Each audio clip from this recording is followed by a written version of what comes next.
नमस्कार, 12 बजे की 12 बड़ी खबरों में आप सभी दर्शकों का स्वागत है और मैं हूं आपके साथ अखंड राय। और आप देख रहे हैं उत्तर प्रदेश का तेजी से बढ़ता हुआ digital platform IBC 24 Uttar Pradesh Uttarakhand. 12 बजे की महत्वपूर्ण खबरों की शुरुआत करते हैं। कल रायबरेली में दिशा मीटिंग थी और इसकी अध्यक्षता नेता प्रतिपक्ष राहुल गांधी कर रहे थे। वहां पर दो नेता बड़े मौजूद थे। इस दिशा मीटिंग में दो जो बड़े नेता थे, एक तरफ थे नेता प्रतिपक्ष राहुल गांधी, वहीं दूसरी तरफ थे योगी सरकार के मंत्री दिनेश प्रताप सिंह। दिशा मीटिंग जरूर थी, पर दोनों की दिशा अलग अलग। एक समय ऐसा आया कि जब दोनों में बहस होने लगी और कारण ये रहा कि दोनों एक दूसरे को अपने आप को बड़ा बताने में लग गए थे। सबसे बड़ी बात है कि राहुल गांधी ने बोला कि मैं इस मीटिंग का अध्यक्ष हूं, तो मेरी बात सुननी चाहिए, माननी चाहिए। तो वहीं दूसरी तरफ योगी सरकार के मंत्री दिनेश प्रताप सिंह ने कहा कि जब आप लोकसभा में अध्यक्ष की बात नहीं मानते हैं, तो मैं आपकी बात मानने के लिए बाध्य नहीं हूं।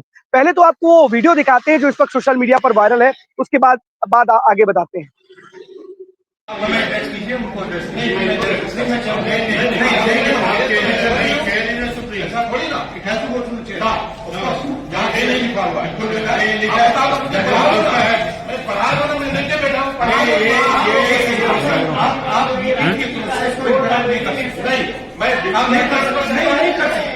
परिधि के बाहर कोई जाए तो आपको कहना कि I would like to speak, I would like to speak ना। यस, अगर गलत प्रोसीडिंग होगी तो मैं गलत प्रोसीडिंग होगी तो मैं आपके टेरेस में नहीं मान लूंगा। अगर प्रोसीडिंग गलत सामने जाएगी, मैं कह रहा हूँ कि अगर ये परिधि में है, दिशा की परिधि में है, करो ना। ऐसा लग रहा है कि जैसे स्कूल में दो बच्चे आपस में पहले मैं या मैं आपकी बात नहीं मानूंगा, या एक बहस टाइप की होती है। कुछ इसी तरीके का नजारा जरूर देखने को मिला और शायद यही कारण है कि जब ये मीटिंग खत्म हुई तो उसके बाद जो वीडियो निकल करके आया सोशल मीडिया पर वायरल है और तमाम तरीके की प्रतिक्रियाएं लोग इस वीडियो को देखने के बाद दे रहे हैं। लेकिन सबसे बड़ी बात है कि दिशा मीटिंग थी और दोनों नेताओं की जो दिशा थी वो बिल्कुल बिल्कुल विपरीत थी। फिलहाल इस वीडियो के आने के बाद तमाम चर्चाएं हैं और सबसे बड़ी बात है कि विपक्ष के बड़े नेता है राहुल गांधी, वहीं योगी सरकार के मंत्री दिनेश प्रताप सिंह कभी साय की तरह साथ रहते थे गांधी परिवार के। और जब कल ये बैठक हुई, मीटिंग हुई, उस मीटिंग की अध्यक्षता राहुल गांधी कर रहे थे। उस बैठक में मंत्री दिनेश प्रताप सिंह ने जिस तरीके की बातें की, कहीं ना कहीं अब वो चर्चा का विषय बनी हुई है। फिलहाल अब चलते अपने सभी सहयोगियों के पास, एक एक करके हमारे साथी हमारे साथ जुड़ेंगे और सबसे पहले इंद्रवीर के पास ही चलते हैं, रायबरेली, क्योंकि इंद्रवीर ने कल ये तस्वीर दिखाई, खबर दिखाई और लगातार कवरेज कर रहे थे 2 दिनों से। जब राहुल गांधी वहां पर पहुंचे थे, 2 दिवसीय दौरा था। सबसे पहले तो इंद्रवीर एक खबर पर आते जिसकी चर्चा बहुत ज्यादा हो रही है कि कल दिशा मीटिंग में दोनों नेताओं की दिशा जो थी वो एकदम अलग अलग थी। लेकिन उससे भी ज्यादा एक चीज की चर्चा इस वक्त है राजधानी लखनऊ में कि जिस कुर्सी पर दिनेश प्रताप सिंह बैठे थे, वो जो दिशा मीटिंग के अध्यक्ष थे राहुल गांधी, उससे ऊंची थी। अब इसको लेकर के कहीं ना कहीं एक नई जिरे, एक नई बहस छिड़ चुकी है। इसको लेकर के क्या कहेंगे, क्या है वहां का माहौल, रायबरेली में इसको लेकर के क्या बातें की जा रही हैं, जरा हमारे दर्शक भी जानना चाहेंगे। देखिए बिल्कुल आप सही कह रहे हैं। जिस तरीके की 2 दिवसीय दौरा राहुल गांधी का, ये तीसरी बार दिशा मीटिंग का नेतृत्व करना था और तीसरी बार वो इस दिशा मीटिंग का नेतृत्व कर भी रहे थे।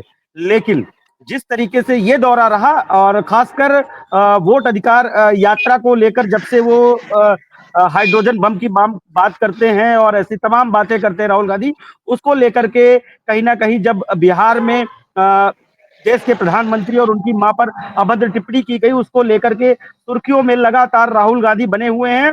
उसी को लेकर के जब राहुल गांधी का पहला दिन होता है तो पहले दिन के मंत्री दिनेश प्रताप, जो सूबे में मंत्री हैं, वो अपने समर्थकों के साथ हाईवे पर पहुंचते हैं और हाईवे पर बैठ करके लगातार जिस तरीके से बातें करते हैं वो आपने और सोशल मीडिया पे भी वायरल हुआ कि और देखा गया कि जिस तरीके से लगातार ये सारी चीजें, तस्वीरें निकल के आई। उसके बाद दूसरे दिन राहुल गांधी रूबरू होते हैं और फिर मीडिया से हाइड्रोजन बम और भी चीजें बात करते हैं कि जिस तरीके से हमारे पास एक पुख्ता सबूत है, जब ये हाइड्रोजन बम फूटेगा तो बीजेपी नेस्तो नाबूद हो जाएगी, पहला। और दूसरा, जब अब जो वीडियो वायरल हो रहा है जिस तरीके से मंत्री दिनेश प्रताप सिंह और राहुल गांधी के बीच में दिशा मीटिंग के अंदर बहस छिड़ी हुई है।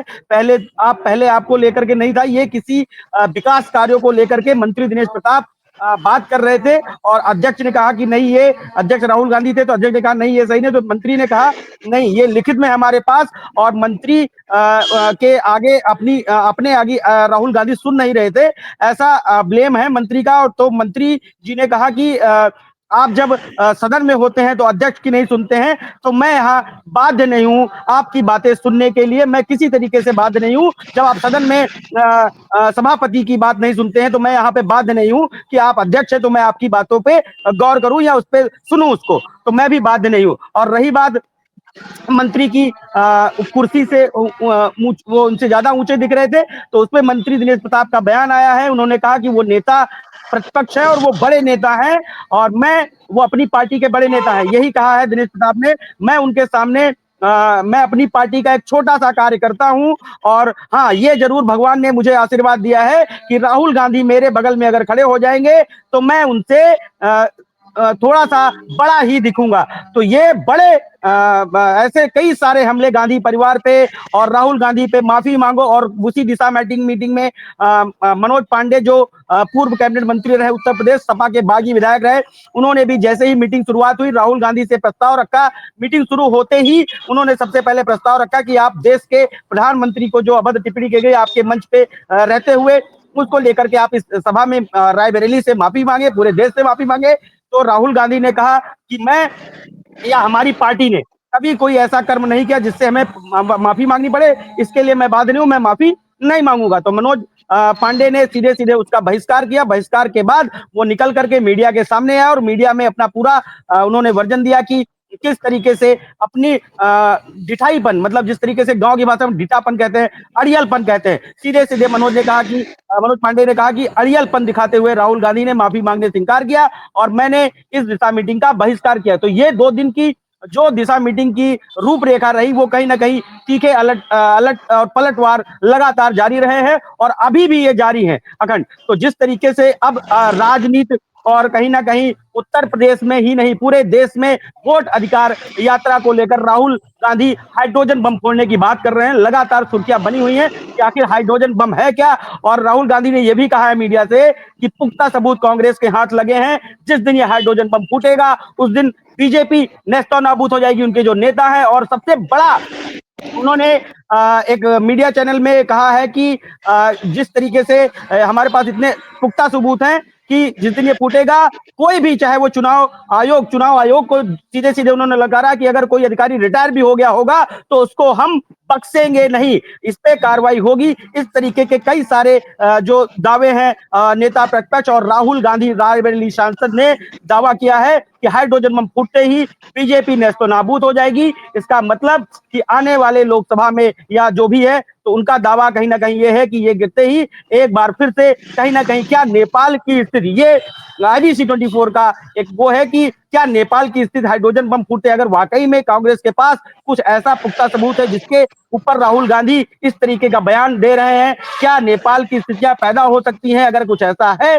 या नहीं वो आने वाला वक्त बताएगा। लेकिन राहुल गांधी जिस तरीके से कॉन्फिडेंट है और जिस तरीके राहुल गांधी ये कह रहे हैं कि हाइड्रोजन बम फूटते ही एक बड़ा भूचाल आएगा, ये बड़ी बात है। और सोशल मीडिया पर जिस तरीके से वायरल है वीडियो खैर दिशा मीटिंग का, उस पे आप देख रहे हैं कि तीखी नोकझोंक हो रही है। और उसके बाद एक फोटो भी वायरल होती है, वहीं उनके बेटे पीयूष प्रताप हरचंदपुर में जहां पे रोड जाम हुआ, जहां पे सब हुआ, उनके बेटे पीयूष प्रताप ने अपने सोशल मीडिया फेसबुक अकाउंट से राहुल गांधी से हाथ मिलाते हुए, मंत्री दिनेश प्रताप पीछे खड़े होकर मुस्कुरा रहे हैं, पीछे आला अधिकारी है। एक फोटो और वायरल होती है अगर मैं आपको बता दूं, वो भी IBC 24 के पास है और वो हाथ मिलाते राहुल गांधी से मुस्कुराते हुए दिख रहे हैं। मंत्री दिनेश प्रताप भी पीछे खड़े हैं, वो भी मुस्कुराते दिख रहे हैं। तो कहीं ना कहीं जैसे कहते नहीं, और इस पे सोशल मीडिया पे कई सारे तंज भी आ रहे हैं इस फोटो पे। तो सोशल मीडिया पे एक जगह एक तंज लिखा था, मैं आपको बता दूं, अपने दर्शकों को बता दूं कि हर एक नेता अपनी जो 4 व्हीलर होती है उसकी एक सीट खाली रखता है, एक विंडो खोल के रखता है। ये बड़ा सवाल है, मतलब कहने का बहुत कुछ था, अब इसको हम भी क्लियर नहीं करेंगे लेकिन समझदार के लिए इशारा काफी है। तो ये हाथ मिलाने वाला जो फोटो वायरल हुआ है इस पे कहीं ना कहीं देखा जा सकता है कि राजनीति अब रायबरेली की उस तरीके से एकदम अपने मिजाज में है जिस तरीके रायबरेली जाना जाता है। जी अखंड। इंद्रवीर, बात की बात है हाइड्रोजन बम कब फोड़ेंगे, चुनाव आयोग गलत है, बीजेपी गलत है, इस देश के तमाम लोग गलत हैं। जो लोग बीजेपी को वोट दे रहे हैं वो भी गलत है। केवल अगर सही है तो वो नेता विपक्ष के सही है, जो जो उनके हिसाब से सब लोग गलत है।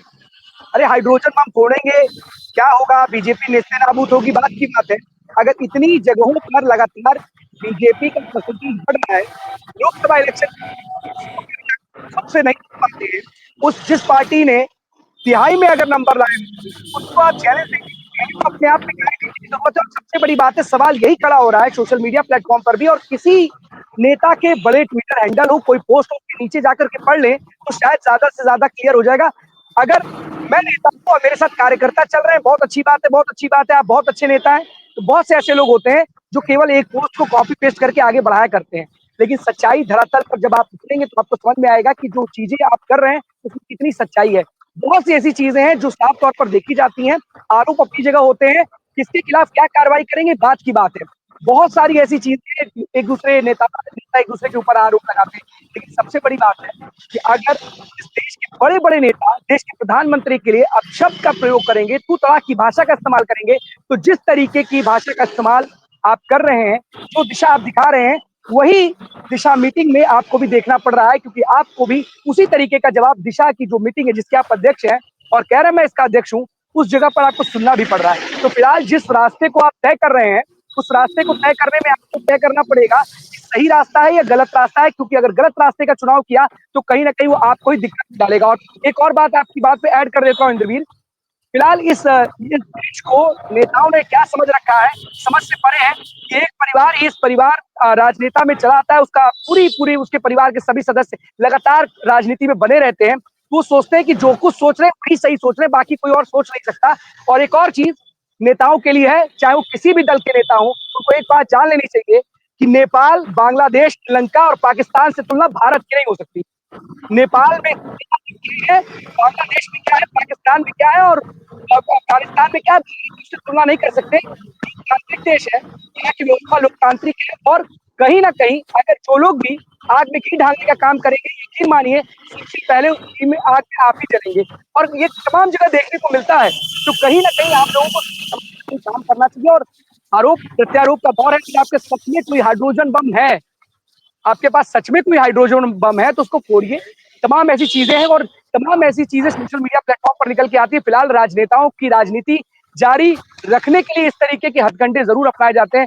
अब देखने वाली बात होगी कि जो ये लड़ाई थी, जो झगड़ा था, किस तरीके से चल रहा था, इसकी दिशा किस तरीके से रायबरेली को दिशा दिखाती है, या फिर दिशा मीटिंग कल की दिशा ही नहीं होती हुई नजर आती है। साफ है, दिशाहीन है कि लेटर लिखा जाता है, मंत्री और वहां के अध्यक्ष जो उस मीटिंग के अध्यक्ष होते हैं वही आपस में बवाल करते हैं। फिलहाल बहुत बहुत धन्यवाद आपका इस तमाम जानकारी के लिए इंद्रवीर, लेकिन नजर बनाए रखिएगा क्योंकि अब रायबरेली में बहुत कुछ अलग होने वाला है और दिखाई भी देगा, क्योंकि छठवां दौरा था, लगातार अभी अप्रैल में ही आई थी और राहुल गांधी और फिर से उन्होंने दिनों का दौरा किया है। तो जल्द से जल्द रायबरेली आगे कहीं ना कहीं उत्तर प्रदेश में एक बड़ी अलग रूपरेखा कांग्रेस तैयार कर रही है, और इसके लिए प्रदेश अध्यक्ष अजय राय लगातार एक के बाद एक स्ट्रेटेजी के साथ कांग्रेस के शीर्ष नेतृत्व के पास जा रहे हैं। और मुझे लगता है इसी का हिस्सा है कि राहुल गांधी की मौजूदगी यहाँ पर ज्यादा नजर आ रही है। बहुत बहुत धन्यवाद आपका तमाम जानकारी के लिए। शुक्रिया शुक्रिया। हमारे साथ जुड़ चुके प्रतापगढ़ से। ज्ञानेंद्र, कौन सी बड़ी खबर है?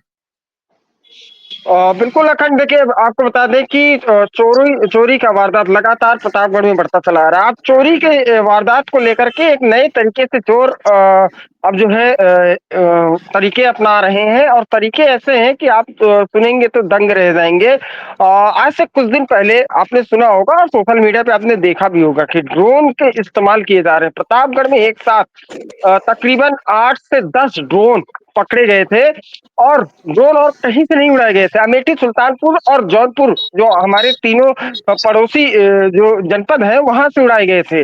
और सबसे बड़ी बात यह है कि ड्रोन के तरीके के इस तरीके से कि रात में 10 बजे के 10:30 के आसपास उड़ाए जाते थे, और हर एक घर की रेकी की जाती थी। ग्रामीण जो अंचल क्षेत्र हैं और जो गांव है, जो पूर्वे हैं, वो वहां पे ड्रोन देखे जाते हैं। तो आज से आप तकरीबन 1 दशक पहले आपने सुना होगा, 2 दशक पहले, कि मोन हसुआ, लकड़बग्घा जैसी चीजें बहुत सुनाई दिया करती थी। तो उसी तरीके से ग्रामीणों में एक दहशत सा माहौल फैला, और पहले तो 2 दिन तो ग्रामीण सही तरीके से सो नहीं पाए थे। फिर उसके बाद जब एक युवक प्रदेश से आया होता है और उसको ये लगता है कि ये पहले तो लोग कहते हैं उसको ये लगता है कि ये फ्लाइट है, लेकिन वो खुद सोचा, वो पढ़ा लिखा युवक था, उसने सोचा कि फ्लाइट की ऊंचाई वो उड़ान उसकी जो होती है, क्योंकि आसपास कोई एयरपोर्ट भी नहीं है, तो एयरपोर्ट ना होने के कारण इतने नीचे कैसे फ्लाइट उड़ सकती है। लेकिन उसने अंदाजा लगाया, उसने अपने मोबाइल के कैमरे को निकाला और उसके बाद जब उसको जूम किया, जूम करने के बाद पता चला ये तो एक ड्रोन है। और इसी तरीके से जब उसने अपने मोबाइल को चारों ओर पैन किया और उसने नजर दौड़ाई, बाइक लिया, तकरीबन 15 किलोमीटर की रेंज में उसने पूरे क्षेत्र में भ्रमण किए, तो उससे 8 से 10 ड्रोन देखने को मिले। तो फिर उसके बाद ड्रोन को गिराया जाता है, पुलिस को सूचना दी जाती है और उसमें कैमरे से लैस पूरे घर की एक-एक फुटेज तो पुलिस को नहीं मिल पाती, लेकिन पुलिस सर्विलांस के माध्यम से, क्योंकि वो जो ड्रोन थे वो खिलौने के ज्ञानेंद्र, ज्ञानेंद्र, आवाज आ रही जो है? हाँ, बिल्कुल आ बिल्कुल। रही है। ज्ञानेंद्र, ये बताइए ज़रा कि जो ड्रोन क्या हुँ। पुलिस की गिरफ्त में है इस वक़्त वो ड्रोन? क्या उसके कोई फुटेजेज़ हैं? क्योंकि तमाम इस तरीके की चीज़ें निकल कर के तमाम जगहों पे, या पश्चिमी उत्तर प्रदेश की बात की जाए या तमाम जगहों की बात की जाए, तो ड्रोन को लेकर के तमाम इस तरीके की बातें निकल कर के सामने आ रही थी।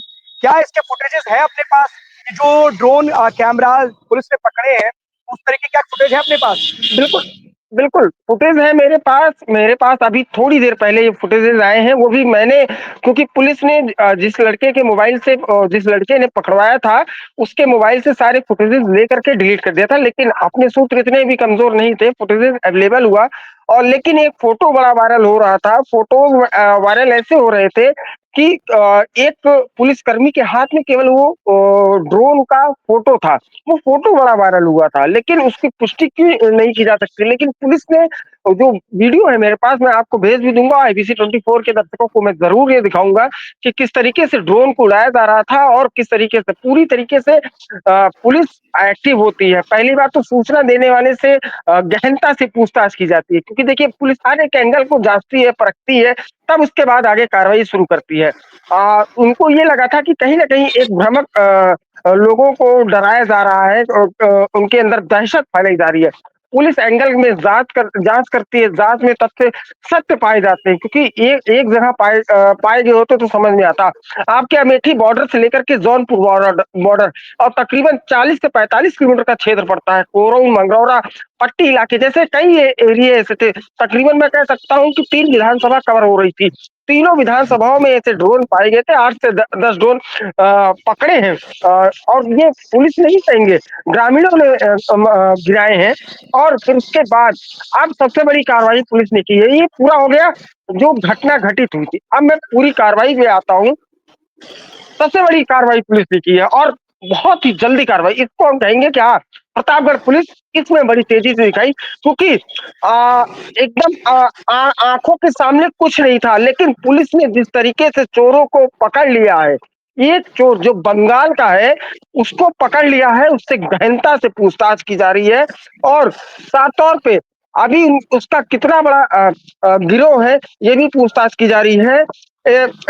नसरुद्दीन नाम है, बंगाल कलकत्ता का निवासी बताया जा रहा है और उसके तकरीबन 15 से अधिक मेंबर सुल्तानपुर अमेठी, जौनपुर, प्रतापगढ़, आपके रायबरेली, कौशाम्बी, प्रयागराज, ऐसे इन क्षेत्रों में फैले हुए हैं।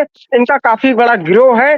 पूछताछ में जो अभी पट्टी की पुलिस बताई है मुझे कि पूछताछ में ये भी पता चला है कि लालगंज थाना क्षेत्र के अंतर्गत जितनी चोरियां हुई हैं, चाहे वो गुशननाथ बाबा धाम में भी घंटे की चोरियां हुई हैं, इन्हीं गिरोह ने किया है। तो सोचिए पुलिस को बहुत बड़ी कामयाबी मिली है। एक अंतर जनपदीय चोरों को पकड़ा गया है और दूसरी चीज, इन्होंने आसपास के जिलों में भी कई बड़ी चोरियां की हैं। फिलहाल अभी आज उस चोर को, नसरुद्दीन को कोर्ट ले जाया जाएगा और साथ और पुलिस रिमांड मांगेगी और जितने लोग हैं उनके गिरोह में, चाहे यहाँ से कलकत्ता या दिल्ली तक उनके जो है पंख फैले, कह सकते हैं पंख फैले होंगे, तो उनको पकड़ने का काम किया जाएगा। लेकिन एक जो दहशत का माहौल एक हफ्ते से प्रतापगढ़ के कुछ गांवों में फैला हुआ था, पुलिस ने उस दहशत के माहौल को खत्म किया है और अपना वजूद बताया है कि प्रतापगढ़ पुलिस है और जिंदा है। आप टेंशन मत लीजिए कि कोई भी ऐसे दहशत फैला पाएगा। फिलहाल जो चोर है, चोर का गिरोह है, गिरोह का ये मुख्य मेंबर तो नहीं कह सकते कि मुख्य मेंबर है, लेकिन ये कहा जा रहा है कि जो मुख्य मेंबर है उसका राइट हैंड है ये नसरुद्दीन। और इसके पास से भारी मात्रा में घंटे बरामद हुए हैं, कुछ बक्से बरामद हुए हैं, पैसे बरामद हुए हैं, साड़ियां बरामद हुई हैं, बड़ी मात्रा में साड़ियां बरामद हुई हैं। भारी मात्रा में हम ये नहीं कह सकते कि चोरी का सामान इनके पास भारी मात्रा में हुए, गहने उन्हें बरामद हुए, ये नहीं कहा जा सकता जब तक हमारे पास। लेकिन जो हमारे पुलिस सूत्र बता रहे हैं जो सामान इन्होंने चुराए थे वो इसके पास से बरामद हुआ है। इसके पास दो और अपराधी थे, चोर थे, वो वहां से मौके से फरार हो गए हैं और इसकी गिरफ्तारी की गई बिल्कुल, है। आज पुलिस रिमांड अगर ये कहा जाए और बहुत बड़ी बात है कि कहीं न कहीं प्रतापगढ़ पुलिस को एक बड़ी सफलता हाथ लगी है, क्योंकि जिस तरीके से एक अंतर जनपदीय गिरोह है, ये चोरी का जो गिरोह है, और ड्रोन के माध्यम से अगर जो बातें निकल कर के सामने आ रही हैं, जो आप सूत्रों के हवाले से बता रहे हैं कि अगर वो अंतर जनपदीय जो गिरोह है, ये ड्रोन के माध्यम से चोरी की घटनाओं को रेकी करके अंजाम देता था, तो बड़ी सफलता है, क्योंकि पश्चिमी उत्तर प्रदेश में तमाम जगह है इस तरीके के ड्रोन की अफवाहों ने लोगों की नींद उड़ा रखी थी, और कई जगह तो लोग रात भर निगरानी करते थे, जाग कर रखवाली करते थे, क्योंकि ड्रोन की दहशत थी। फिलहाल अगर ड्रोन पकड़ लिया है पुलिस ने, तो कहीं ना कहीं बड़ी सफलता हाथ लगी है। आगे चल करके उन्हें एक बड़ी कामयाबी हासिल हो सकती है, और पता चल सकता है कि जो नई तकनीक का इस्तेमाल जो चोर कर रहे हैं, वो भी कहीं ना कहीं अपने आप में एक बड़ी बात है, क्योंकि अब पुलिस को भी उनसे आगे निकलना पड़ेगा। अब उनको भी तकनीक का इस्तेमाल करते हुए एक कदम आगे बढ़ते हुए इन चोरों तक पहुंचना पड़ेगा। बहुत बहुत धन्यवाद आपका इस तमाम जानकारी के लिए, ज्ञानेंद्र। आदर्श हमारे साथ जुड़े हुए हैं हरदोई से। आदर्श, कौन सी बड़ी खबर है? अनम्यूट कर लीजिए आदर्श।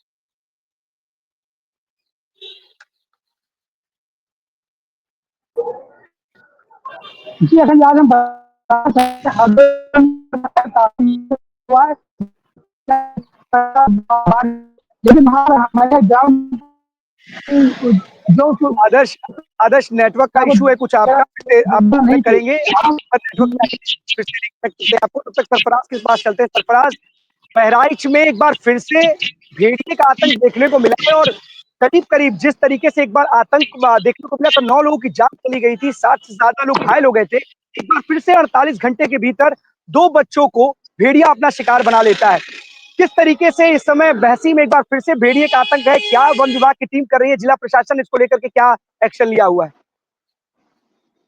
जी, बता दें आपको अखंड जी, अभी तक तो कोई एक्शन नहीं हुआ है और लगातार भेड़िए का जो आक्रमण है वो लगातार चलता ही चला जा रहा है। आपको पता है महासी से अब भेड़िए कैसरगंज इलाके में पहुंच चुका है। और आपको बताएं कल अभी बृहस्पतिवार रात को 1 बजे माँ की गोद में बच्चा सो रहा था, भेड़िया चुपके से आके वो भेड़िया उठाता है बच्चों को।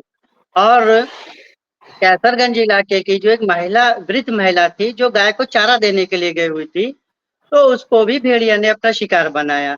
लेकिन वन विभाग ये मानने को तैयार नहीं है कि ये भेड़िया है या कोई अन्य जानवर। लेकिन ग्रामीणों का जो कहना है, तो उनका ये कहना है कि ये भेड़िया ही है, लेकिन वन विभाग अपना पल्लू झाड़ रहा है। जी। सरफराज, सबसे बड़ी बात है कि वन विभाग को क्या अभी तक इस बारे में जानकारी नहीं हासिल हो पाई है? 48 घंटे में 2 इस तरह की घटना घट गई। एक दुधमुही बच्ची को, नवजात बच्ची को भेड़िया उसकी माँ की गोद से छीन करके लेके चला जाता है। उसके सर का केवल कंकाल मिलता है। ब्रेसलेट से, उस बच्ची के ब्रेसलेट से उसकी पहचान हो पाती है। क्या फुटप्रिंट्स की बात हो, तमाम ऐसी चीजें, उनको अभी तक इसके बारे में कोई जानकारी नहीं मिल पाई। तो अपने आप में सवाल खड़ा होता है कि आप लोग कर क्या रहे हैं? आपके पास तमाम इंतजाम है, और अगर अगर इस तरीके की घटना घट चुकी है कि 9 लोगों की मौत हो चुकी है, 60 से ज्यादा लोग घायल हो चुके हैं, 48 घंटे के भीतर दूसरी घटना घट जाती है, और अभी तक आप ये पता लगाने में नाकाम है कि कौन है कौन सा जानवर है। अगर भेड़िया नहीं है तो कौन है, इसकी जानकारी नहीं मिल पा रही है आपको। कब पता लगाएंगे आप? जी जी, जबकि वन विभाग ने एक मतलब एक पोस्टर जारी किया था जिसमें सारे जानवरों के पंजे लगे हुए, वो भी पोस्टर जारी किया गया था। फिर भी वो इसका भी सबूत नहीं दे पा रहे हैं कि ये भेड़िया है या कोई अन्य जानवर है। अब देखते हम हैं कह रहे आगे हैं क्या होता है। अगर आप अभी तक यही नहीं पता लगा पाए कि भेड़िया है या कोई अन्य जानवर है, तो फिर आपके पास इतना अनुभव होने का फायदा क्या है? लोग किससे बचाएं अपने आप को? तमाम जगहों पर बहुत सारे आतंक चल रहे हैं, लोग खौफ में जीते हैं। कहीं पे शेर का खौफ होता है, कहीं पर बाघ का खौफ होता है, कहीं पर भेड़िए का खौफ होता है, कहीं कुत्ते का खौफ होता है। तमाम ऐसी चीजें होती हैं। अगर इसी तरीके से जानवरों के खौफ पे ही दिन भर आदमी सोचता रहेगा और रात भर जागेगा, तो कैसे काम चलेगा? कम से कम आपकी जो जिम्मेदारी उसको तो पता करिए। ग्रामीण कब तक इसी तरीके से डर के साए में जिएंगे? बिल्कुल सही है। देखते हैं बाकी सरफराज, अधिकारी क्या बोलते हैं, जो अपडेट अधिकारी होगा तो और खाली आपको। अधिकारी तो बोल ही रहे हैं ना, पता लगा रहे हैं, बोलेंगे ही और कुछ करेंगे नहीं। अधिकारियों को इस पे काम करना, बोलना नहीं है। जनता को इससे कहीं ना कहीं निजात, अगर अगर कोई परेशानी है तो उसका समस्या का समाधान बिल्कुल। ढूंढना है, बोलने से काम नहीं चलेगा। आप जाकर के फील्ड में जी उतरिए जी। और जो हो सकता है बेहतर विकल्प हो सकते हैं, जो भी कोई चीजें हो सकती है, अगर लगता है कि कोई दूसरा खूंखार जानवर आ चुका है, तो कम से कम उसको तो पकड़िए। अगर एक के बाद एक वो अपना निवाला बनाता रहेगा लोगों को इसी तरीके से, लोग डर के साए में जीते रहेंगे, तो कैसे काम चलेगा? वो भी बहराइच में पहली बार तो घटना घटित नहीं हुई है, इससे पहले भी घटित हुई है। नहीं, तो कम से कम उनको तो पता बिल्कुल। होना चाहिए ना कि किस तरीके से इसको ट्रैक किया और ट्रैप किया जा सकता है। जी। एक बार बात कीजिएगा सरफराज उन तमाम अधिकारियों से बिल्कुल। और पूछिएगा कि आखिरकार आपने अभी तक इसके लिए क्या स्टेप उठाए हैं और आपका अगला कदम क्या होगा। बहुत बहुत धन्यवाद आपका इस तमाम जानकारी के लिए धन्यवाद। सरफराज। आदर्श हमारे साथ जुड़े हुए हरदोई से। आदर्श, कौन सी बड़ी खबर है?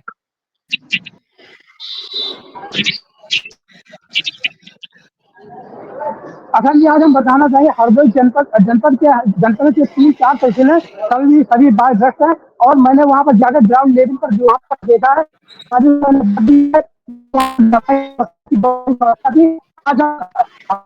सालन में खड़े तो यहाँ पर करोड़ों रुपए लागत के नरेंद्र मोदी है बन रहा है। और यहाँ पे लापरवाही बहुत बड़ी जगह पर रही है। यहाँ पर लाइन लगी हुई है, आप देख सकते हैं। ये लाइव सीधे डायरेक्ट हम आपको चैनल के माध्यम से लाए, ये जो लाइन लगी पड़ी है, ये करीब आधा घंटे से लोग खड़े हैं दवाई के लिए। और यहाँ पर जो दवाएं हैं वहाँ पर्चे पे डॉक्टर बाहर से लिख देते हैं, और बाहर से लिखने के बाद यहाँ पे जो मेडिकल है वहाँ पर इनको दवाई लेनी पड़ रही है। यहाँ पर 4 दवाई लिखी है, उसमें से 1-2 दवाई लेते हैं, 2 दवाई को बाहर से लिखा जाता है। ये भी कहीं ना कहीं पर डॉक्टर की बहुत बड़ी लापरवाही है। और ये कमीशन थोड़ी का भी और यहाँ पर महिलाएं खड़ी हैं, आपको इधर भी दिखा जाएंगे, ये सब नहीं है। ये महिला की खड़ी पहुंच रहा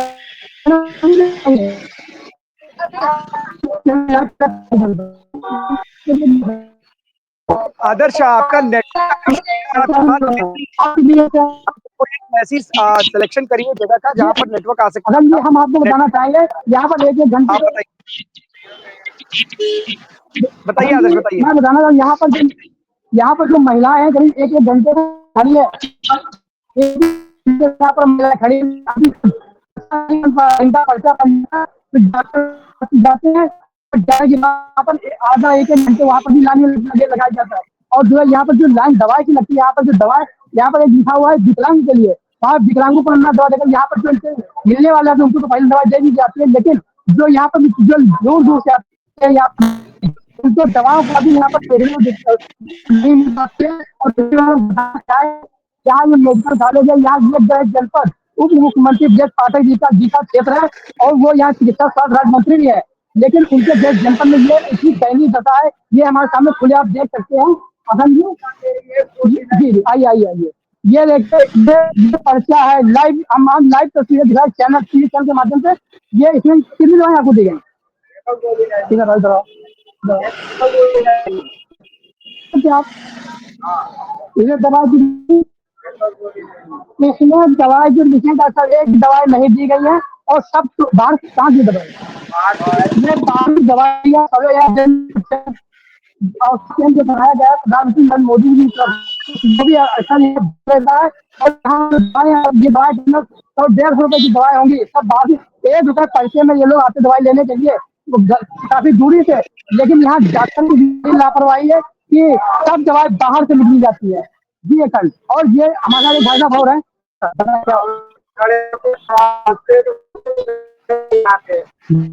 बोलते हैं और ऐसे भगा देते हैं।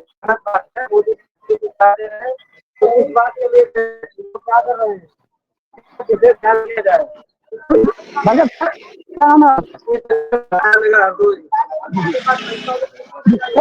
और भी लोग आइए क्या समस्या, ये मतलब एक महीना क्या समस्या है? अब नाम बताइए, कहाँ रहती हो? सांडी, क्या समस्या है आपको? समस्या क्या है, हर बार दवा लेने आते हैं, पैसे से दवा मिलती नहीं, बाहर की दवा लेते थे, इतना पैसा ही नहीं हमारे पास तो हम दवा करा दीजिए। आप कितनी देर से खड़े हो यहाँ पर? हम तो सुबह से आए हुए हैं, तो दवाई अभी डॉक्टर भी नहीं मिले, अभी क्षमता नहीं हमारे पैर में, अभी तो हम खड़े ही नहीं हो पाते। तो आपने अभी डॉक्टर को नहीं दिखाया? अभी नहीं हमको। और ये लापरवाही एक और है, डॉक्टर साहब अभी नहीं आए। ये सीधे महिला ने आरोप है डॉक्टर साहब पर। ये पर्चा लिए खड़ी है, तो ये सांडी से आई है, हरदोई से 20 किलोमीटर दूर है सांडी, और ये 20 किलोमीटर दूर हरदोई जनपद दवाई लेने आई है, लेकिन उनको अभी तक दवाई नहीं दी गई है जी अखंड जी। और ये मतलब देखिए काफी दिन लंबी लाइन लगी हुई है। एक मिनट जरा। ये सब लाइन लगी हुई है देखिए जी। सुन लीजिए आदर्श। देखिए, अगर आप प्राइवेट अस्पताल में जाएंगे तो वहां पर अगर जो डॉक्टर, पहली बात तो उपलब्ध होता है, और जो डॉक्टर होता है वो उसी हॉस्पिटल के अंदर जो मेडिकल स्टोर होता है उसकी दवा लिखता है। और आपने अगर किसी बड़े प्राइवेट हॉस्पिटल में जाएंगे, बड़े बड़े पोस्टर लगे होते हैं कि बाहर कितनी दवाएं मिलती है। पर जिस जगह पे आदर्श खड़े हैं, इस अस्पताल की स्थिति ये है, यहाँ पर डॉक्टर पर्चा लिख रहा है और पर्चे की दवाइयां हैं वो अस्पताल में उपलब्ध नहीं है, मजबूर होकर के लोग बाहर से दवाई लेते हैं। इतनी लंबी कतार में अगर हमारे स्वास्थ्य मंत्री जी खबर को देख रहे हैं तो कम से कम इस जगह का हाल, जो बदहाली का शिकार है, जो कहीं ना कहीं इस समय बदहाली की मांग चल रहा है, तो उस तरीके से लगातार लोग जो मरीज हैं उनके साथ आए इतने परेशान हो रहे हैं कि इतनी घंटे की लाइन में लग करके वो जा करके जब दवाई के लिए उनका नंबर आता है तो पता चलता है 4 दवाई लिखी है, उसमें से 2 दवाई उपलब्ध ही नहीं है, 2 दवाई आपको बाहर से जाके लेनी है। कोई मरीज आके बता रहा है कि डॉक्टर साहब ही उपलब्ध नहीं है। तो कैसी स्वास्थ्य व्यवस्था और कैसा स्वास्थ्य महकमा, अगर दोनों के दोनों क्या स्ट्रेचर पर हैं क्या? वहां पर जो तमाम कर्मचारी वहां पर काम कर रहे हैं क्या वो भी स्ट्रेचर पर हैं क्या? अगर अव्यवस्था है, तमाम इतनी बड़ी तादाद में लोग पहुंचते तो ऐसा सिस्टम क्यों नहीं बनाया जाता कि बड़े से बड़े जो अस्पताल मैनेज कर लेते हैं, आप मैनेज नहीं कर पा रहे। सबसे बड़ा सवाल तो यही है कि लंबी कतारें, लोग सुबह से आके लाइन में लग जाते हैं, तब भी पता चलता है कि उनको चीजें मिलती नहीं। और आज की डेट में अगर सरकारी अस्पताल में किसी को इलाज करने जाना होगा तो पता चला उनको छुट्टी लेकर के अगर कहीं आएंगे तो छुट्टी में ही पूरा क्या 10-15 दिन बीत जाएंगे। ऐसी व्यवस्था चलती है, ऐसी स्वास्थ्य महकमा चलेगा। सबसे बड़ी दिक्कत है कि जो भी जिम्मेदार लोग हैं, जो चाहे डॉक्टर हो, चाहे हॉस्पिटल प्रशासन के लोग हो, और सीएमओ साहब, कम से कम आपकी जिम्मेदारी बनती है कि इस तरीके से अस्पताल के अंदर इतनी लंबी कतार लग रही है, लोगों को दवाइयां बाहर से लेने के लिए, अगर वो साफ, हम नहीं बोल रहे, हम आदर्श नहीं बोल रहे, ये वो लोग बोल रहे हैं जिनके पीछे खड़े उनके साथ बोल रहे हैं, जहाँ पर डॉक्टर ही उपलब्ध नहीं है और दवाइयां भी उपलब्ध नहीं है, आपके पास व्यवस्था ही नहीं है, तो बुलाया क्यों जा रहा है? सबसे बड़ी बात ये है, क्यों बुलाया जा रहा है? अखंड जी, हम आपको बताना चाहेंगे, हम आपको दिखाना चाहेंगे। देखिए ये डॉक्टर के रूम की लंबी लाइन लगी है, वहां पर पहुंच रहे हैं। ये तस्वीर डॉक्टर के रूम की है। ये पूरे साइड है, लेकिन अभी डॉक्टर को नहीं दिखा पाए। ये सीधे हम यहाँ सीधे सब्जेक्ट आपके माध्यम से, चैनल के माध्यम से दिखा रहे हैं। ये यहाँ पे इतनी बड़ी लापरवाही देखने को मिल रही है। ये सब लाइन में लग रही है सुबह से। तो जो महिलाएं खाना नहीं बनाई है, लेकिन यहाँ पर दवाई के लिए लगी है। लेकिन यहाँ पर जो दवाई है वो भी, दवा को लिए भी लंबी लाइन लगी हुई है। आप देख सकते हैं यहाँ पर ये सुबह सब आ जाते हैं। ये सब लाइन, ये सब दवाई जो लगी है सब अभी सुबह से लगी हुई है। सब सीरियल लाइव तस्वीरें हम आपको दिखा रहे हैं। बिल्कुल आदर्श, जो आप तस्वीरें दिखा रहे हैं का इशारा है और कहीं ना कहीं लापरवाही दिखाती है। इतनी बड़ी स्तर पर लापरवाही हो रही है।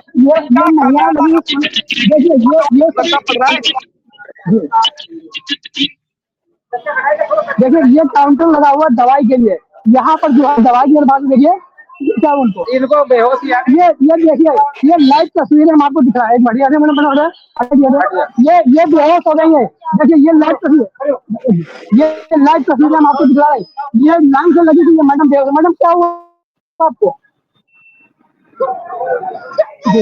चक्कर आ गया। ये चक्कर आ गया है। ये मुख्यमंत्री जी, ये अभी दवाई लेने लगी थी, सीरियस आई है, इनको चक्कर आई, गिर पड़ी थी। लाइव तस्वीरें हैं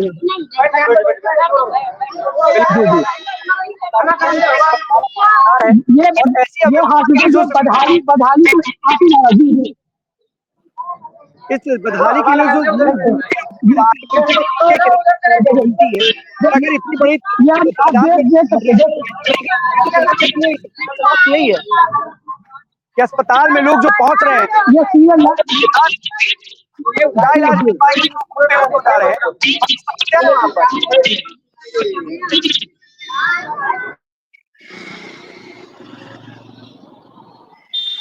आदर्श बिल्कुल आप रिपोर्ट कीजिएगा इस खबर को, लेकिन देखिए किस तरीके से आदर्श दिखा रहे हैं कि हरदोई में किस तरीके की बदहाल व्यवस्था है कि लोग जा तो रहे हैं इलाज के लिए, लेकिन डॉक्टर उपलब्ध नहीं है, और जो डॉक्टर दवाई लिखता है वो दवाइयां भी वहां पर आधे से अधिक उपलब्ध नहीं होती है। बताइए आदर्श। ये हमारे साथ ये पुलिसकर्मी खड़े हैं, ये भी यहाँ पर मोटर जी, ये पुलिसकर्मी भाई साहब, इनका नाम है आशु कुमार यादव जी। तो ये जो महिला गिरी है, इनके सामने ये सब इनके सामने ही नजारा है। और यहाँ जो भीड़ लगी हुई है आप देख सकते हैं, सब यहाँ भीड़ लगी हुई है, सर आप क्या कुछ समझ सकते हैं यहाँ पर। और सर यहाँ पर देखिए ये दिव्यांग का लगा हुआ है, लेकिन यहाँ पर दिव्यांग बहुत कम खड़े हैं यहाँ पर। और यहाँ पर देखिए हमें गार्ड भी है सर, एक मिनट ये हाँ अगर ये इधर जो है गार्ड वगैरह सब खड़े हैं, लेकिन यहाँ पर सुरक्षा व्यवस्था की बात करें तो कोई संभालने वाला नहीं है। जी अगर बिल्कुल आदर्श, देखिए का शिकार है। देखिए सबसे बड़ी बात है कि अगर दवाइयां नहीं है, डॉक्टर नहीं है, इन लोगों को बुलाया क्यों जाता है, इन लोगों को वापस क्यों नहीं भेज दिया जाता है। सबसे बड़ा सवाल यही है। इतनी बड़ी तादाद में लोग वहां पर पहुंचते हैं, इतनी लंबी कतार में अपने नंबर का इंतजार करते हैं। जब नंबर आता है तो पता चलता है कि 4 दवाइयां लिखी है, 4 में से 2 वही नहीं, 2 आपको बाहर से लेनी है। तो इससे बड़ी चारों की चारों दवाइयां बाहर से लेने के लिए भेज देते। समस्या क्या है फिर? अगर दवाइयां है ही नहीं तो बाहर से ले आते, कम से कम इतनी लंबी कतार तो वहां नहीं होती, परेशान तो नहीं होते वो लोग। लेकिन फिलहाल समझ से परे है कि व्यवस्था को कौन सुधारेगा, और जिनके कंधों पर इसके सुधारने की जिम्मेदारी है वही बदहवास है। उनको ही नहीं कुछ पता, ना जाने वो कौन सी कहीं कहाँ पड़े, कौन सी सोच विचारधारा में पड़े, उनको समझ से परे है। फिर भी अगर व्यवस्था को सुधार नहीं सकते, व्यवस्था को बना नहीं सकते, तो ऐसी अव्यवस्था कराने के लिए, लोगों को बुलाने के लिए कम से कम कोई गुहार लगाइए। हो सकता है कि डॉक्टर के लिए अपॉइंटमेंट कुछ ऐसी व्यवस्था कीजिए जैसे बड़े अस्पतालों में होता है। कम से कम सिस्टम के साथ काम कीजिए, और तमाम ऐसी अव्यवस्था अगर होती रहेगी तो जो लोग वहां पहुंचेंगे खुद ही बेहोश होकर गिर जाएंगे। तस्वीरें आदर्श ने दिखाई भी हैं। ऐसी अव्यवस्था के लिए जिम्मेदार कौन है, ये भी एक बड़ा सवाल है। और जो जिम्मेदार है उसके ऊपर कार्रवाई की तो बहुत मुश्किल है, बहुत मुश्किल है कि उसके ऊपर कोई कार्रवाई होगी। लेकिन इतना जरूर है, अगर ये तस्वीरें देख रहे हो तो कम से कम इसको सुधारने का काम करें, अगर कार्रवाई नहीं कर सकते हैं।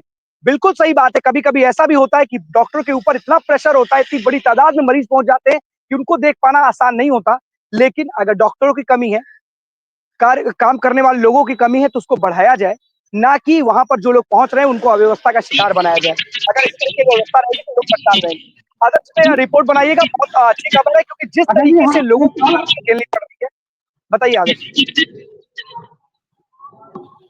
देखिए बहुत बात चाहिए आपके साथ यहाँ पर जो है, अगर हम ये हमारी ये न्यूज को उप मुख्यमंत्री पाठक जी उप मुख्यमंत्री देख रहे हैं, तो इस हॉस्पिटल में थोड़ा ध्यान दें। और उनका पूरी तरह जनपद है, थोड़ा यहाँ पर सुधार हो, क्योंकि यहाँ गरीब जो यहाँ पर है मरीज आते हैं दवाई लेने के लिए, लेकिन वो दवाई ना मिलकर यहाँ पर ये महिलाएं गिर जाती हैं और उनको कहीं ना दिक्कतों का सामना करना पड़ जाता है।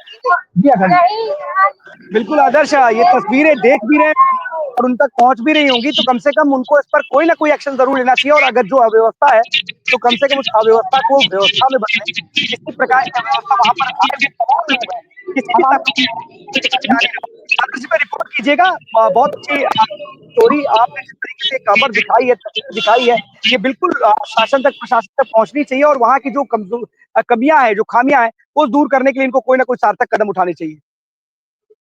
बताइए बताइए, अनम्यूट कर लीजिए। हमारे यहाँ दाल पूनम देवी जी है। मैडम अभी ये यहाँ पर इनको क्या हुआ था? नहीं सर, वो अपने लाइन से लगी थी, ये वो गिर गई थी, हुआ होगा शायद। मैडम हमारी जो चैनल लाइव चल रहा है इसमें चैनल डायरेक्ट लाइव कास्ट हो रहा है, तो हम आपसे ये जानना चाहेंगे, यहाँ पर देखिए लाइन दी है, तो इसमें महिलाएं दवाई ले रही है, दिव्यांग कम है, ठीक है। और आप किसी यहाँ पर व्यवस्था महिलाएं लगी है सुबह से, ये तो कहीं ना आप उसको लेकर कुछ नहीं सर, जो ज्यादा परेशान हो जाता है उसकी मैं हेल्प। तो यहाँ पर ये मैडम है जो जो पढ़े होते हैं उनकी हेल्प भी करती है। Thank you madam.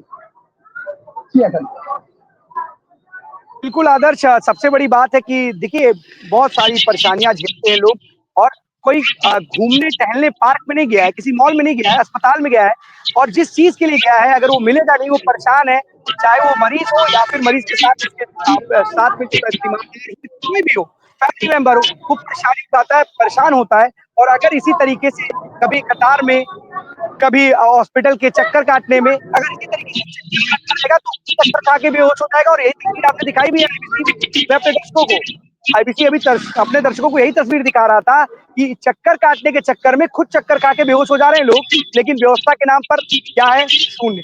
अगर डॉक्टर के पास या उस अस्पताल में दवाई उपलब्ध नहीं है तो साफ तौर पर मना कर दिया जाए कि भैया दवाई उपलब्ध नहीं है, आपको जो दवाई लेके जा रही है बाहर से लेकर चले आइए। और वही हाल है, दो दवाई है उसके लिए घंटों लाइन में लगना है, फिर बाहर से फिर उसके ले आने के लिए अपना समय बर्बाद करना है। तो कम से कम स्वास्थ्य मंत्री जी और तमाम जो जिम्मेदार लोग हैं जिनके कंधों पर जिम्मेदारी है, वो कम से कम जाकर के इस व्यवस्था को सुधारने का काम करें। और अगर नहीं सुधारेंगे, अभी किसी दो तरीके से दो का शिकार हुए तो कहीं ना कहीं सवाल खड़े होंगे। जल्द से जल्द अपनी बात करें, बताइए आगे। असल जी मैं कहना चाहूँ यहाँ पर और हमारे साथ जो महिलाएं हैं, आप कितनी देर चाहिए? 2 घंटे। पर्चा दवाई जो है डॉक्टर दिखाएंगे ना, कितनी देर में दिखाया जाएगा? दवाई यहाँ से लिखिए, बाहर से लिखिए। तो तो कहीं ना कहीं यहाँ जो महिलाएं सुबह से आती हैं और दवाई जो है ढक्के की खाती है, लेकिन सुबह जो 7 बजे आता है दवाई 12 बजे लेके जाता है। ये यहाँ का रूल बन गया है जी। अखंड बिल्कुल, आप इस रूल को चेंज कर दें, लोगों को परेशानी ना हो, कुछ इस तरीके लिए भी कदम उठाएं। देखिए बहुत बड़ी तादाद में लोग पहुंचते तो आसान नहीं होता, क्योंकि सिस्टम पे हम दोष जरूर देते हैं, सिस्टम को सवाल जरूर खड़े करते हैं, पर खामियां हम लोगों के भी अंदर है। लेकिन सबसे बड़ी बात है कि सिस्टम आपके हाथ में है, आप सिस्टम को सुधार सकते हो तो कम से कम आप सुधारिए, क्योंकि अगर इसी तरीके से लोग परेशान होंगे तो कैसे चलेगा। अगर इस पर रिपोर्ट करिएगा, बहुत अच्छी खबर है। बहुत बहुत धन्यवाद आपका तमाम जानकारी के लिए। एक खबर और आपको बता देते हैं कि कल देर शाम 7 के करीब हरदोई से लखनऊ आ रही थी एक बस, और ये बस एक टैंकर से टक्कर के बाद अनियंत्रित होकर के 45 फीट खाई में गिर जाती है, पलट जाती है। उसके पलटने के बाद इसमें जो सवार थे, कई यात्री जो सवार थे, वो गंभीर रूप से घायल हो जाते हैं, जिसमें 5 लोगों की दुखद मृत्यु हो जाती है। सबसे बड़ी बात है कि जिस वक्त ये हादसा हुआ, लोग की खाली चीख पुकार ही मच गई थी, क्योंकि ना सिर्फ वहां पर जो बस में सवार यात्री थे, बल्कि एक जो साइट इंचार्ज था वहां पर, जो टैंकर के पास खड़ा था, उसकी भी कहीं ना कहीं गाड़ी के नीचे आ जाने से मृत्यु हो जाती है। 2 बाइक सवार, एक राहगीर। तो कहीं ना कहीं बड़ी घटना, एक बड़ी दुर्घटना होती है। और जिस तरीके से लगातार ये घटनाएं हो रही हैं, चाहे एक्सीडेंट की बात हो, तो कहीं ना कहीं एक बहुत बड़ी समस्या बनती जा रही है। तो इसको लेकर के विशेष रूप से ध्यान देने की आवश्यकता है। कहीं ना कहीं जो ये ड्राइवर हैं, चाहे इनकी लापरवाही कहिए या फिर जो रोड पर जो काम चल रहा होता है उनकी लापरवाही कहिए, लेकिन जो लोगों की जान चली गई है, क्या उसे वापस लाया जा सकता है? जो यात्री घायल हो गए, गंभीर रूप से घायल हो गए, उनके इलाज में या कितने सही होंगे, ये भी देखने वाली बात होगी। लेकिन एक बड़ी दुर्घटना कल राजधानी लखनऊ के काकोरी क्षेत्र में घटी है, जिसके बाद एक बार फिर से कहीं ना कहीं सवाल खड़े होते हैं कि किस तरीके से लगातार, जिस तरीके से एक के बाद एक बस दुर्घटना ग्रस्त होती जा रही है, लगातार दुर्घटना का शिकार हो जा रही है, कहीं आग लग जा रही है, कहीं एक्सीडेंट हो जा रहा है, तो अपने आप पे सवाल खड़े होते हैं। एक और खबर आपको बता देते हैं कि लगातार आत्महत्या करने की खबरें आती हैं। अभी परसों जिस तरीके से समाजवादी पार्टी के बाहर एक युवक ने अपने ऊपर पेट्रोल डालकर खुद को आग लगा दी थी, 80% युवक झुलस चुका था। कुछ ऐसी खबर आज भी आ रही है कि एक सीएम आवास के बहुत करीब एक युवक ने जहरीला पदार्थ खा लिया और वो चिल्लाने लगा, जिसके बाद वहां पर मौजूद पुलिसकर्मियों ने उसको तुरंत अस्पताल में भर्ती कराया। कहीं ना कहीं लोग परेशान होकर के इस तरह के कदम उठा रहे हैं, और ये कहीं ना कहीं विधानसभा और या फिर सीएम आवास के पास इस तरह की घटनाएं लगातार वृद्धि हो रही है। लोग इस तरह के कदम उठाते हैं और ये कहते हैं कि उनकी जो बात है वो अधिकारी नहीं सुन रहे, उनको लोग परेशान, कोई परेशान करने की बात करता है, कोई ना सुनने की बात करता है। तो इस तरीके से लगातार एक के बाद एक इस तरह की घटनाएं और इस तरह की खबरें सामने आती हैं कि लोग इस तरीके का पदार्थ हो, चाहे ज्वलनशील पदार्थ अपने ऊपर डाल करके आत्महत्या करने का प्रयास करते हैं कि उनकी बात, उनकी गुहार कोई सुन ले। तो इस तरीके से कम उन तमाम जिम्मेदार अधिकारियों के लिए एक सवाल बनता है कि अगर आप लोग उनकी बातों को सुन लेंगे और कार्रवाई करेंगे तो इस तरीके की घटना घटित नहीं होगी। फिलहाल पुलिस जांच कर रही है कि आखिरकार इस युवक ने जहर खाया तो क्यों खाया, जो वजह वो बता रहा है क्या वो सच में वाजिब है या फिर किसी और वजह से उसने ये कदम उठाया। तो 12 बजे 12 बड़ी खबरों में आज के लिए बस इतना ही। कल हम आपके सामने फिर से होंगे हाजिर, तब तक के लिए दीजिए हमें इजाजत। धन्यवाद।